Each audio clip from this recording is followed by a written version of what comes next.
ได้มีพิธีเปิดนำไส้ระบบออนไลน์ของเวียกงานเทคโนโลยีดิจิตอลเพื่อให้ไทยการเคลื่อนไหวเวียกงานวิศวกรของกลุ่มเทคโนโลยีดิจิตอลโดยเฉพาะเป็นเวียกงานการคุ้มครองการดำเนินธุรกิจทางด้านเทคโนโลยีดิจิตอลและธุรกิจทางด้านอิเล็กทรอนิกส์ดีขึ้น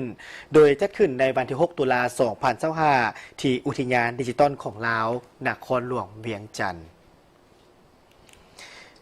โดยการเปิดน้ำไส้ระบบออกอนุญาตแบบออนไลน์ของเวียกงานเทคโนโลยีดิจิตอล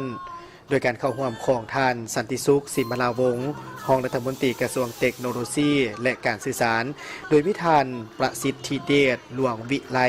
รองหัวหน้ากลุ่มดิจิตอลกระทรวงเทคโนโลยีและการสื่อสารพร้อมด้วยภาคส่วนที่เกี่ยวข้องเข้าร่วมการเปิดน้ำไส้ระบบฐานออกอนุญาตแบบออนไลน์ในครั้งนี้เม่นเพื่อเฮ็ดให้การเคลื่อนไหวเวียกงานวิศวเฉพาะของกลุ่มเทคโนโลยีดิจิตอลโดยเฉพาะแม่นเวียกงานการคุ้มครองการดำเนินธุรกิจทางด้านเทคโนโลยีดิจิตอลและธุรกรรมทางด้านอิเล็กทรอนิกส์ในระยะที่ผ่านมาเห็นว่ายังพบกับความยุ่งยากและมีข้อจำกัดหลายด้านเหตุให้การจะตั้งปฏิบัติยังบ่มีประสิทธิภาพเท่าที่ควรเนื่องจากในปัจจุบันยังมีการนำใช้เครื่องมือรูปแบบดั้งเดิมเช่นนำใช้เจียปึ้มและ Microsoft Excel ในการจัดระเบียบลงทะเบียนและลงบันทึกข้อมูลผู้ประกอบการต่างๆเหตุให้มีความเสี่ยงต่อกับความสูญหายของข้อมูลและยากต่อการค้นหาการติดตามเอกสารและเหตุให้ระบบรายงานต่างๆรวมไปถึงกระบวนการขออนุญาตยังเป็นระบบแบบซึ่งหน้าซึ่งให้ผู้ประกอบการจำเป็นต้องได้เข้ามาพัวพันโดยกงอยู่กลุ่มจึงได้ส่งผลกระทบให้การขออนุญาตมีความซักซ่าบ่ทันสมัย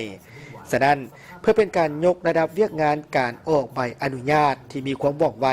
ทันสมัยหับประกันประสิทธิภาพและลดโคดขั้นต่างๆกลุ่มเทคโนโลยีดิจิตอลได้มีการร่วมมือกับบริษัทไซยะซิดไอทีที่ปรึกษาจำกัดผู้เดียวเพื่อศึกษาค้นคว้าและพัฒนาระบบออกอนุญาตแบบออนไลน์ของแขนงเทคโนโลยีและการสื่อสารในสถานการณ์ส่งเสริมเรื่องงานการบริหารให้ภาคส่วนต่างๆในสังคมประกอบส่วนเขาในการจัดตั้งพันขยายแผนวิสัยทัศน์แผนยุทธศาสตร์และแผนพัฒนาเศรษฐกิจดิจิทัลแห่งชาติของรัฐบาลที่สภาแห่งชาติได้มีการรับรองไปแล้วด้านให้ปรากฏผลเป็นจริงโดยเฉพาะเป็นการพันขยายยุทธศาสตร์การพัฒนาฐานระบบแพลตฟอร์มและการหันเป็นดิจิตอลของสังคมสำหรับการพัฒนาเพื่อนำไส้ฐานระบบข้อมูลการออกอนุญาตแบบออนไลน์ของการรายงานเทคโนโลยีดิจิตอลได้แบ่งออกเป็น2ระยะคือระยะทำอิฐแม้ได้สำเร็จการพัฒนาระบบการออกอนุญาตแบบออนไลน์ของเวียกงานเทคโนโลยีดิจิตอลหรือเอิ้นว่าระบบ DBL Digital Business Link